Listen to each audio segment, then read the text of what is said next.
Good afternoon. Smart investors స్వాగతం. Stock markets European central bank ఇచ్చిన quantitative easing బూస్టర్తో ఇవాళ లాభాల్లో ట్రేడ్ అవుతున్నాయి. ప్రారంభ లాభాలు కొద్దిగా తగ్గినప్పటికీ హైయర్ లెవెల్స్ నుంచి కొద్దిగా కిందకి దిగి వచ్చినప్పుడు కూడా నిఫ్టీ సెన్సెక్స్ రెండు స్ట్రాంగ్గా ట్రేడ్ అవుతున్నాయి. ప్రతి చిన్న డిప్ను కూడా ఇన్వెస్టర్స్ కావచ్చు, ట్రేడర్స్ కావచ్చు, బయింగ్కి వాడుకుంటున్న సమయం ఇది. సో బ్యాంక్ నిఫ్టీ 200 పాయింట్లు పెరిగింది. అలాగే 8850 పైన ట్రేడ్ అవుతుంది. ఎన్ఎస్సి నిఫ్టీ కూడా, సెన్సెక్స్ కూడా సుమారుగా 200 పాయింట్లకు పైగా లాభంతో ట్రేడ్ అవుతుంది. సో బిహెచ్ఎల్, గెయిల్, ఇన్ఫోసిస్ ఇవి కొద్దిగా నిఫ్టీని కిందికి లాగే ప్రయత్నం చేస్తున్నాయి. అదర్వైజ్ ప్రధానంగా హెచ్డిఎఫ్సి బ్యాంక్, ఎల్ఎన్టీ ఇటువంటి స్టాక్స్ అనేవి కూడా ఇండెక్స్ సపోర్ట్గా నిలుస్తున్నాయి. సో నిఫ్టీ స్టాక్స్లో డిఎల్ఎఫ్ టాప్ గైనర్ 4.3% పెరిగింది. అలాగే Bharatiya Airtel, Cairn India, Tata Power, L&T ఇవి గెయినర్స్ లిస్ట్లో ఉంటే, లూజర్స్ లిస్ట్లో ఉన్నాయి పంజాబ్ నేషనల్ బ్యాంక్ 1.8%, అలాగే GAIL 1.6%, ACC, HCL tech, Infosys technologies, IT stocks అన్ని కూడా మార్నింగ్ మనం అనుకున్నట్లుగానే ఐటీ ప్యాక్ కొంత అండర్ పెర్ఫామ్ చేస్తుంది. సో ఐటీ నుంచి బ్యాంక్స్ అలాగే కొంత సైక్లికల్ స్టాక్స్ వైపు ఇన్వెస్టర్స్ మొగ్గు చూపుతున్నట్లుగా అర్థమవుతుంది. So SNP 500 SNP standard and poor's rating agency, so SNP చెప్తోంది భారత్ సావరెన్ రేటింగ్ను అప్గ్రేడ్ చేసే అవకాశాలు కూడా లేకపోలేదు. వచ్చే 2 ఏళ్లలో ఎకనామిక్ పెర్ఫార్మెన్స్ను ఒకసారి బేరీజ్ వేసి అంచనా వేసిన తర్వాత సావరెన్ రేటింగ్ కూడా పెరిగే అవకాశం ఉందంటుంది. ఇది కూడా మార్కెట్స్లో కొంత పాజిటివ్ సెంటిమెంట్ కారణంగా చెప్పుకోవచ్చు. సో కరెంట్ అకౌంట్ డెఫిసిట్ జీడిపిలో ఈ ఏడాదికి సంబంధించి జీడిపిలో 2% కంటే తక్కువే ఉంటుంది. ఆయిల్ ప్రైసెస్ పడుతున్నాయి. ఇదంతా కూడా ఇండియన్ ఎకానమీకి ఒక శుభ పరిణామం అంటూ ఎస్ఎన్పి చెప్తోంది. సో ఈ నేపథ్యంలో మార్కెట్స్కు ఇది కూడా మరికొంత 1 by 1 పాజిటివ్ ప్రకటనలు ఎప్పటికప్పుడు వస్తున్నాయి. IMF, World Bank India growth rate బాగుంటుందని అంచనా వేయటం, వడ్డీ రేట్లు తగ్గిస్తున్నట్లుగా ఆర్బీఐ గవర్నర్ ప్రకటించడం, ఈసీబీ ఇచ్చిన క్వాంటిటేటివ్ ఈజింగ్ ప్యాకేజ్ కావచ్చు, అలాగే తాజాగా ఎస్ఎన్పి లాంటి rating agencies India sovereign rating పెంచుతామంటాం, ఇవన్నీ కూడా ఫారిన్ ఇన్స్టిట్యూషనల్ ఇన్వెస్టర్స్లో ఒక పాజిటివ్ సెంటిమెంట్ నింపేందుకు ఉపయోగపడే అంశాలు. ఆయిల్ ప్రైసెస్ ఇలాగే ఇదే పరిస్థితిలో మెయింటైన్ అయితే కూడా ఇండియన్ ఎకానమీకి చాలా స్ట్రాంగ్ పాజిటివ్ ఇంపాక్ట్ ఉంటుందని అంచనాలు. ఇవన్నీ మార్కెట్ పాజిటివ్ ధోరణికి కారణాలుగా చెప్పుకోవచ్చు. మార్కెట్స్ పరిస్థితి గురించి మాట్లాడేందుకు మనతో ఎనలిస్ట్ సిద్ధంగా ఉన్నారు. So Sensex, Nifty higher levels నుంచి కొద్దిగా కిందకు వచ్చినప్పుడు కూడా స్ట్రాంగ్ గా ట్రేడ్ అవుతున్నాయి. బ్లూ చిప్ స్టాక్స్ లోనే ఎక్కువ బయింగ్ కనిపిస్తుంది. మిడ్ క్యాప్స్ ఇంకా అండర్ పెర్ఫార్మ్ చేస్తున్నాయి. బేసిక్లీ మనకి లాస్ట్ 5 to 7 days ర్యాలీస్ లో ఇట్స్ బీన్ మిక్స్డ్ పర్ఫార్మెన్స్ అండి. మనకి ఇండెక్స్ బేస్డ్ స్టాక్స్ లోనే యాక్షన్ ఎక్కువ కనిపిస్తుంది. ఒకరోజు ఐటీసీ కొద్దిగా పడితే హెచ్ఈఎల్ పెరగడం ఇట్లా. So they alternate buying and selling in front line stocks. అందుకని మనకి నిఫ్టీ అనేది కొద్దిగా ఎక్కువ కనిపిస్తున్నాయి. బట్ ఇది పక్కన పెడితే లాస్ట్ 3 to 5 days లో మనకి mid and small cap stocks లో అంత పర్ఫార్మెన్స్ అనేది మనకు చూడలేదు. ఇన్ఫాక్ట్ మనకి క్షీణతే కనిపిస్తుంది అందులో. I think about 3 to 5% or sometimes 5 to 10% stocks పడ్డాయి. ఐ థింక్ నెక్స్ట్ ర్యాలీ మళ్ళీ mid and small cap stocks లో ఉంటుందండి. ప్రాబ్లీ నెక్స్ట్ వీక్ మనకి ట్రంకేటెడ్ వీక్ అండి. అండ్ మనకి F&O ఎక్స్పైరీ కూడా ఉంది కాబట్టి కొంచెం యాక్షన్ అనేది అందులోనే ఉంటుంది ఫ్రంట్ లైన్ స్టాక్స్ లో.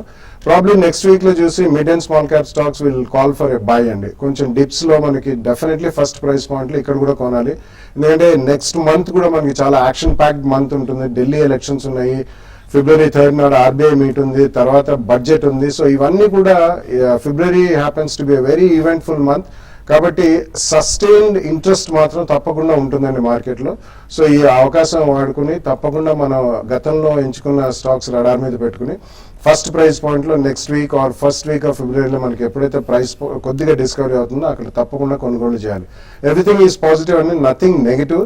చిన్న కరెక్షన్స్ ఉంటాయి. ఇండెక్స్ వైజ్ కూడా మనం లాస్ట్ చూసాం, అబౌట్ 15 days బ్యాక్ కూడా ఒకసారి చాలా ఫెరోషియస్ కరెక్షన్ చూసాం. ఒకసారి మనకి సెన్సెక్స్ కూడా అబౌట్ 700-800 పాయింట్స్ పడ్డాం, నిఫ్టీ అబౌట్ 150 to 200 పాయింట్స్ మధ్యలో పడ్డాం. ఇట్లాంటివి మధ్యలో జరగచ్చు, బట్ రికవరీ కూడా అంతే ఫాస్ట్ గా జరిగింది. కాబట్టి నథింగ్ టు వరీ. మంచి స్టాక్స్ లో ఉంటే మాత్రం కొన్న తర్వాత 3-5% or 10% పడ్డా కానీ డెఫినెట్లీ సెకండ్ ప్రైస్ పాయింట్ లో అక్కడ కొనండి and stay invested in the market.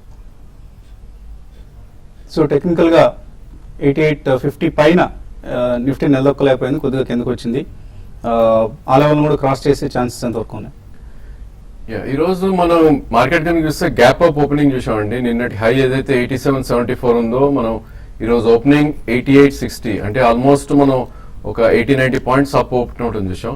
But gap fill చేయడానికి ట్రై చేసింది. Market Hess come down till 8795 అంటే ఒక 20 పాయింట్స్ పక్కన పెడితే ఆల్మోస్ట్ గ్యాప్ ఫిల్ చేసినట్టు అనిపిస్తుంది. This indicates bullishness basically Nifty పరంగా చూస్తే. బట్ అడ్వాన్స్ డిక్లైన్ రేషియో కొంచెం బేరిష్నెస్ సజెస్ట్ చేస్తున్నాయి షార్ట్ టర్మ్ కి, బికాస్ అడ్వాన్సెస్ 540 అండ్ డిక్లైన్స్ 930 ఉన్నాయి as of now. So probably there might be some profit booking అనిపిస్తుంది. ఇంకో విషయం ఏంటంటే బేసికలీ వీక్ సెక్టర్ ఏదైతే అనుకుంటున్నామో మనం రియాలిటీ అండ్ ఇన్ఫ్రాస్ట్రక్చర్ సెక్టర్ అవి మార్కెట్ ని పుల్ చేస్తున్నాయి. స్టాక్స్ లైక్ L&T, DLF ఇవి కొద్ది సపోర్ట్ చేస్తున్నాయి నిఫ్టీకి. So chances of fizzling out కొద్ది ఫాస్ట్ గా ఉంటాయి ఇలాంటప్పుడు. సో ఇక్కడ లాంగ్ పొజిషన్ ఫ్రెష్ లాంగ్స్ అయితే ఎక్స్ట్రీమ్లీ కాషియస్ ఉండాలండి. ఓన్లీ థింగ్ 8870 అబోవ్ క్లోజ్ అవుతేనే ప్రాబ్లీ ఫ్రెష్ లాంగ్స్ కి ఆలోచించవచ్చు. Otherwise market may drift in the short term అని చెప్పొచ్చు. బట్ ఐ థింక్ 8690 దాని అబోవ్ ఉన్నంత కాలం there is no threat for Nifty అనిపిస్తుంది as of now. So very cautious గా trade చేయాలి. ప్రాబ్లీ సంబడి కాంట్రేరియన్స్ ఉంటే కనుక 87 పుట్స్ అటెంప్ట్ చేయొచ్చు for the next 3 to 4 days.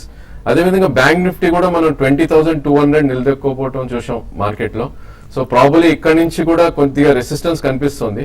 So another 100 to 150 points up side ఉండి probably market correct అవుతే ఇది again 19,700 19,800 దాకా వచ్చే ఛాన్స్ ఉంది. బట్ నిఫ్టీ బ్యాంక్ నిఫ్టీ పక్కన పెడితే you need to choose individual stocks అండి. పొద్దున్న మనం షోలో చెప్పినట్టు Dish TV actually it has gone up by 8%, maybe 73-74 అనుకున్నాం, already it's trading at 80. So అలాంటి stocks we need to choose. ఇప్పుడు కరెంట్ సినారియోలో I think Adani Group is doing extremely well. Probably 562 Adani Enterprises ఉంది. మే హై ఏదైతే ఉందో 585, అది probably it may take out this month. So 8 to 9 months consolidation తర్వాత ఈ stocks పెరుగుతున్నాయి. We need to focus in such kind of stocks. So Adani calls for a buy అండి ఈ stage లో 565, maybe 600-620 in the next 1.5 month వెళ్ళే chance ఉంది.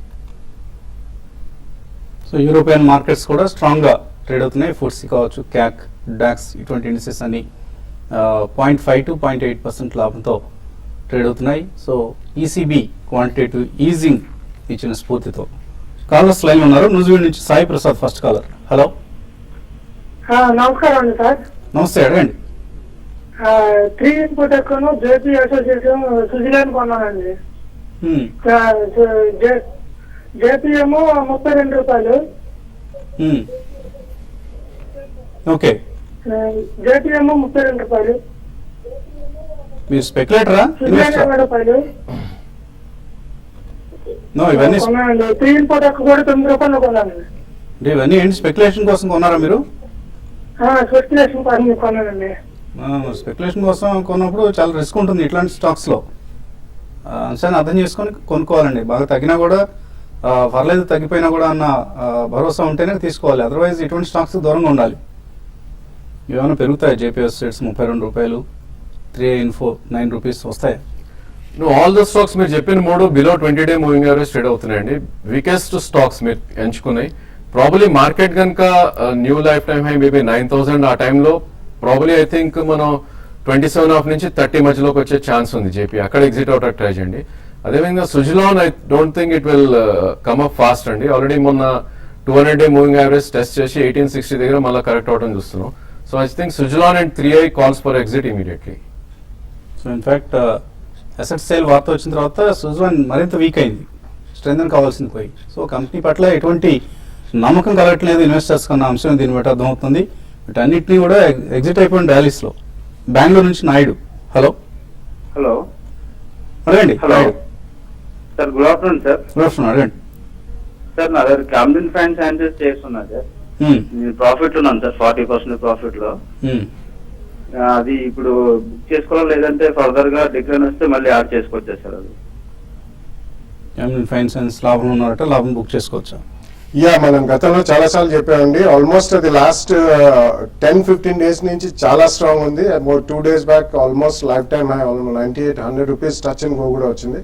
కానీ మీరు 40% ప్రాఫిట్ లో ఉన్నా అంటున్నారు కాబట్టి తప్పకుండా మీరు క్వాంటిటీ ఉన్న దాన్ని బట్టి కొద్దిగా ఒక 1/3 క్వాంటిటీ ఆర్ 1/4 తప్పకుండా ప్రాఫిట్ బుక్ చేయాలండి.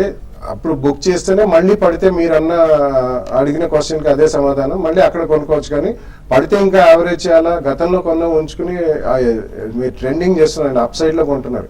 ఇన్ మై ఒపీనియన్ ఇంకొకసారి పుల్ బ్యాక్ వచ్చినప్పుడు కొద్దిగా స్టాక్ అమ్మండి, మిగతా ఉంచుకోండి, తర్వాత పడితే cover back the same position.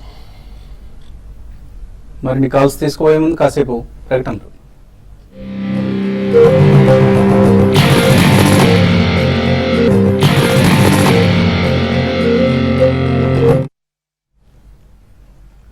Smart news తిరిగి స్వాగతం. సెన్సెక్స్ నిఫ్టీలు స్ట్రాంగ్ గా ట్రేడ్ అవుతున్నాయి. 8813 ఎన్ఎస్సి నిఫ్టీ 52 పాయింట్ల లాభంతో ట్రేడ్ అవుతుంది. తర్వాత కాలర్ లైన్ ఉన్నారు సూర్యప్రకాష్ హైదరాబాద్ నుంచి. హలో. హలో, ఇది అతుల్ ఆటో రిజల్ట్స్ వచ్చినప్పటి నుంచి డౌన్ అవుతుంది ఏంటండి? సో ఇప్పుడే మనం బ్రేక్ టైం కూడా అనుకుంటున్నాం. ఒక ప్రాఫిట్ బుక్ చేసుకోవాలి, ఇప్పుడు 50% ప్రాఫిట్ లో ఉన్నాను, ఎప్పుడు బుక్ చేసుకోవాలి ప్రాఫిట్? ఓకే, సో ఏం చేయాలి? యాక్చువల్లీ ఇట్స్ స్ట్రాంగ్ కంపెనీ అండి, కెమికల్ సెగ్మెంట్ లో, ఫైన్ కెమికల్ స్పెషాలిటీ కంపెనీ. ఇప్పుడే రిజల్ట్స్ వెలువడుతున్నాయి కాబట్టి కొంచెం అందులో అదర్ ఇన్కమ్ లో కొద్దిగా తగ్గిందని చెప్పి స్టాక్ లో అబౌట్ 2 to 3% రియాక్షన్ చేస్తున్నాం. బట్ మీకు definitely over the next 12 months to 24 months మంచి రిటర్న్ ఇస్తుందండి. ఈ ప్రైస్ లో లాస్ట్ 2-3 months నుంచి ఇక్కడే కొట్టుమిట్టాడుతుంది. ఆయన అడిగింది Atul Auto. Atul Auto, okay.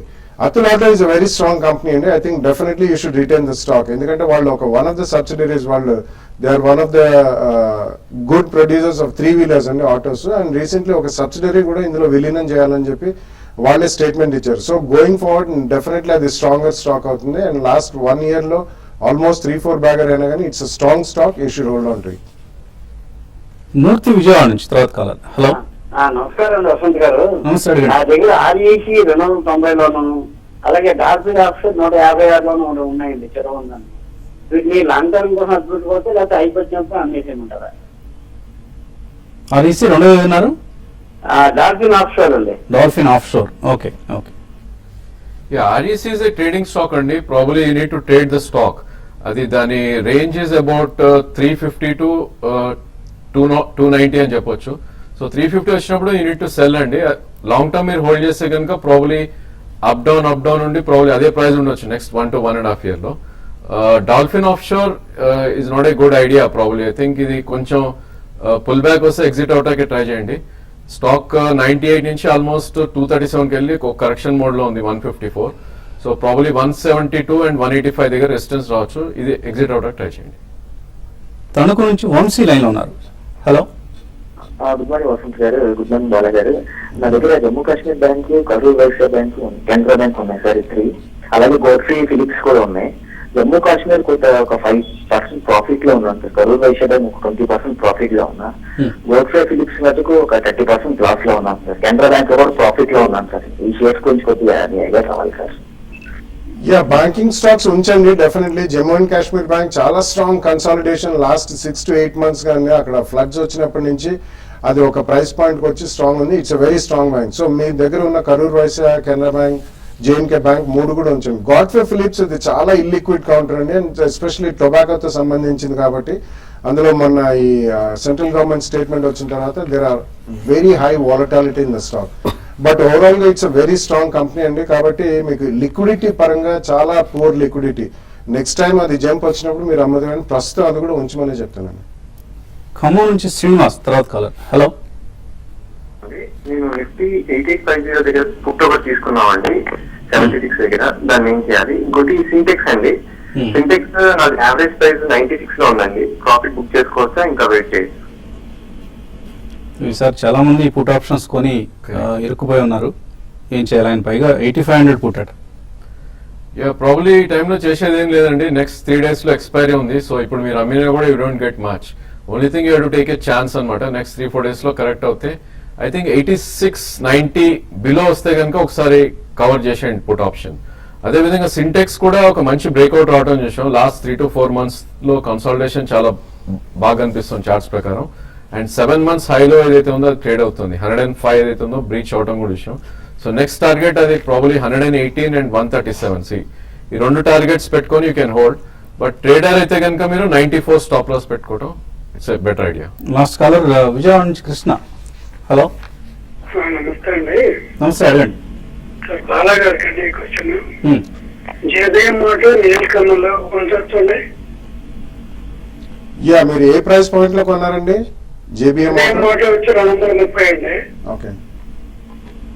అంటే ప్రీ ఎక్స్ బోనస్ అవన్నీ వచ్చాయండి. సో డెఫినెట్లీ జేబీఎం ఆటో వాళ్ళు పొద్దునే మనకి సిఎన్బిసిలో వచ్చి చెప్పడం జరిగింది. వాళ్ళ బస్ ప్రాజెక్ట్ కూడా నెక్స్ట్ మంత్ అంటే మార్చ్ నుంచి ప్రొడక్షన్ స్టార్ట్ అవుతుంది. వాళ్ళు బస్సెస్ JNNREM కి కూడా బిడ్ చేశారు. 2000 బస్సెస్ కెపాసిటీ ఉందని. అండ్ మొత్తం కూడా మేము ఏమీ బయట నుంచి ఈక్విటీ రేజ్ చేయము, ఇంటర్నల్ అక్రూవల్స్ ద్వారానే ఈ ఎక్స్పాన్షన్ కూడా మేము సప్లై చేస్తున్నాం. దట్స్ అ గుడ్ సైన్ అండి. సో కరెంట్లీ హోల్డ్ చేయమని చెప్తానండి. ఈమెయిల్స్ చూస్తే పవన్ కుమార్ అడుగుతున్నారు, Sudarshan chemicals and JK tyres ఈ రెండు కొనుక్కోవచ్చు ఈ లెవెల్స్లో, కరెక్షన్ కోసం వెయిట్ చేయాలి. ప్రాబ్లీ కరెక్షన్ మోడ్ లో ఉన్నాయండి రెండు స్టాక్స్ కూడా. You can wait for correction. Maybe JK tyre 110 and 112 మధ్యలో అటెంప్ట్ చేయొచ్చు. సుదర్శన్ కెమికల్ కూడా ఆల్మోస్ట్ 4 months నుంచి కన్సాలిడేషన్ మోడ్ లో ఉంది. ప్రాబబ్లీ 97 and 98 దగ్గర you can try to buy. Praveen అడుగుతున్నారు, RS సాఫ్ట్వేర్ గతి తీసుకోవచ్చా ఇక్కడ? గతి ఈజ్ ఏ బై అండి. ప్రాబ్లీ 2 price points పెట్టుకొని తీసుకోండి. కరెంట్లీ అరౌండ్ 270, 280 మధ్యలో ఉంది. So 280 and 240 is buying range. RS software కొద్దిగా అవాయిడ్ చేయొచ్చు, టెక్నికల్లీ కొద్దిగా వీక్ అనిపిస్తుంది chart. Anwar Pasha Mahindra and Mahindra Finance 314లో కొన్నారు, యావరేజ్ కూడా చేశారు 285లో, ఉపయోగం లేకపోయింది, ఏం చేయాలి ఇప్పుడు? అదే వాళ్ళ రిజల్ట్స్ మొన్న కూడా వీక్ ఉన్నాయండి. వాళ్ళ నాన్ పర్ఫార్మింగ్ అసెట్స్ కూడా పెరిగాయి ఆల్మోస్ట్ 6.5% నుంచి 7.3% దాకా. కాబట్టి లోన్ పోర్ట్ఫోలియో కొద్దిగా డౌట్ఫుల్ గా ఉంది. So it's a good company అండి. కాబట్టి లాస్ట్ 1 year గా వాళ్ళు నాన్ పర్ఫార్మింగ్ అసెట్స్ పెరిగాయి కాబట్టి అంత రిజల్ట్స్ చూపించలేకపోతున్నారు. మీకు ఓపిక ఉంటే నెక్స్ట్ 12-18 months మాత్రం డెఫినెట్లీ ఉంచండి. అడిషనల్ మాత్రం మీరు ఇప్పుడే కొనొద్దు, మేబీ ఇంకొంచెం లోవర్ లెవెల్స్ వచ్చినప్పుడు పెర్ఫార్మెన్స్ బాగుందన్న వార్తలు వచ్చినప్పుడు కొనండి. అలాగే Jain Irrigation 70 call option holder exit. It's exit అండి. Probably it's a weak stock on charts. Vasundhara అడుగుతున్నారు, టాటా స్టీల్ 567లో కొన్నారు, మరికొన్ని కొనొచ్చా ఇక్కడ? డోంట్ బై అండి. ఏ స్టాక్ అయినా కూడా బిలో 200 day ఉంటే కనుక ఈ shouldn't trade. So 200 day moving average ఇంకా లాంగ్ టర్మ్ కోసం అడుగుతున్నారు. Long term probably I think you can wait for correction అండి. ఇది chances of 339, 340 or high in the next 2 to 3 months. Definitely you can wait for. Satreddy అడుగుతున్నారు, ACC ఈ రేట్లో తీసుకోవచ్చా? Yeah it's a by అండి. ఎందుకంటే సిమెంట్ సెక్టర్ ఇప్పుడే participate చేయడం వల్ల కూడా ACC is definitely the leader. కాబట్టి ఫస్ట్ ప్రైస్ పాయింట్ లో straight away you can by. ఒక 5-7% కరెక్షన్ ఉంటే సెకండ్ ప్రైస్ పాయింట్ లో కొనండి. రవి వర్మ అడుగుతున్నారు, GSPL 130లో, డిష్మిన్ ఫార్మా 137లో కొన్నారు, ట్రేడింగ్ కోసం అనుకుంటాను, ఇవన్నీ ఏం చేయాలి? GSPL కొద్ది కరెక్షన్ మోడ్ చూస్తున్నాం అండి. ఆల్మోస్ట్ 80 rupees నుంచి 130 దాకా పెరిగి కొద్ది కరెక్షన్ లో ఉంది. Probably if you're a maybe 2 to 3 months investor అయితే you can hold. But Dishman 146, 147 దగ్గర డెఫినెట్లీ ఎగ్జిట్ అవుట్ ట్రై చేయండి. ఇందులో అడుగుతున్నారు, ఆటో యాన్సిలరీ స్టాక్స్ ఏదైనా రికమెండ్ చేయమంటారు మీడియం టు లాంగ్ టర్మ్ కోసం? ఆటో యాన్సిలరీలో ఇట్స్ అ వాస్ట్ రేంజ్ అండి. Bharat Forge is definitely among the leaders. So Bharat Forge లో any dip calls for a buy అండి. సిమిలర్లీ మేబీ ఇందాకే ఒకళ్ళు అడిగినట్టు JBM auto, definitely JBM auto with 10-15% price correction you can buy that. Lumax Auto is also a good company అండి. Definitely you can by. Bosch is ultimate leader, కానీ చాలా high priced అనుకుంటారు. But on dips you can also buy Bosch though a small quantity. Sunil Kumar అడుగుతున్నారు, హెక్సావేర్ 155లో, EPC industries 114లో కొన్నారు, profit book చేసుకోవచ్చు ఇక్కడ? నాట్ నెసరీ అండి. I think Hexaware you can hold. Probably ఇక్కడ నుంచి కూడా ఒక 30 to 40% పెరిగే ఛాన్స్ ఉంది in the next 3 to 6 months. Madhavilatha Heritage Foods 233లో, IDBI బ్యాంక్ 55లో కొన్నారు, ప్రాఫిట్ బుక్ చేసుకోవచ్చా medium to long term? I think IDBI Bank లో కొద్దిగా ప్రాఫిట్ బుక్ చేయండి. తర్వాత డిప్స్ లో మళ్ళీ యూ కెన్ యాడ్ దట్ అండి. I think Heritage you can hold for some more time. Next budget అయిన తర్వాత అండ్ మార్చ్ రిజల్ట్ అయ్యేదాకా you can wait. Devudipalli Suryababu అడుగుతున్నారు, B&A 164 రూపాయలకు ఉన్నారట. B&A అంటే అది ఏ స్టాక్? మీరు అబ్రివేషన్స్ రాస్తే మనం చెప్పడం కష్టం అవుతుందండి. వసుంధర అడుగుతున్నారు, HCL టెక్నాలజీస్ యావరేజ్ 1594లో కొన్నారు, హోల్డ్ చేయొచ్చా? ఐ కెన్ హోల్డ్ అండి. ప్రాబ్లీ ట్రేడర్ అయితే కనుక మీరు 1597 స్టాప్ లాస్ పెట్టి హోల్డ్ చేయండి. వంశీ కిరణ్ అడుగుతున్నారు, Godfrey Philips, DIC India, south Indian bank, Canara bank ఇవన్నీ తీస్తున్నట్టు ఇందాక కాల్ చేసింది కూడా ఆయన అన్నట్లుగా అనిపిస్తుంది నాకు. సేమ్ స్టాక్స్ అడిగారు. రాజేంద్ర ప్రసాద్ చాట్లు అడుగుతున్నారు, Phillips carbon, JSC housing, CCL products తీసుకోవచ్చా ఇక్కడ? CCL and GSC you can buy అండి. ప్రాబ్లీ ఫస్ట్ ప్రైస్ పాయింట్ ఇక్కడ మేబీ 5 to 10% కరెక్ట్ అయితే సెకండ్ ప్రైస్ పాయింట్ లో తీసుకోవచ్చు. నవీన్ ముకాసా, పెనార్ ఇండస్ట్రీస్ తీసుకోవచ్చా ఈ రేట్ దగ్గర? Yeah Pennar also you can buy అండి. అది లాస్ట్ 3 to 6 months లో కూడా చాలా స్టడీగా ఉంది. ఐ థింక్ గోయింగ్ ఫార్వర్డ్ కొద్దిగా మనకి ఇన్ఫ్రాస్ట్రక్చర్ బిల్డప్ అయినప్పుడు Pennar has also a division in terms of prefab structures అవన్నీ. I think it's a decent stock. కొనండి 10 to 15% కరెక్షన్ లో సెకండ్ ప్రైస్. సునీత బెంగళూరు నుంచి Ashok Leyland Edelweiss finance intraday కోసం తీసుకోవచ్చు. No intraday it's not worth అండి, ప్రాబ్లీ వాలటాలిటీ కొద్దిగా ఎక్కువ ఉంటుంది. Ashok Leyland you can try maybe 60 to 90 stop loss. ఇక్కడ చాలా మెయిల్స్ మిగిలిపోయి కానీ సమయం కూడా మించిపోయింది, చదవలేకపోతున్నాం. ఇది ఇవాల్టి స్మార్ట్ ఇన్వెస్టర్ వరుసగా 3 రోజుల సేవలు. సో మంగళవారం పొద్దున్న మళ్ళీ 8:30కి బిజినెస్ బ్రేక్ఫాస్ట్ షోలు కలుద్దాం.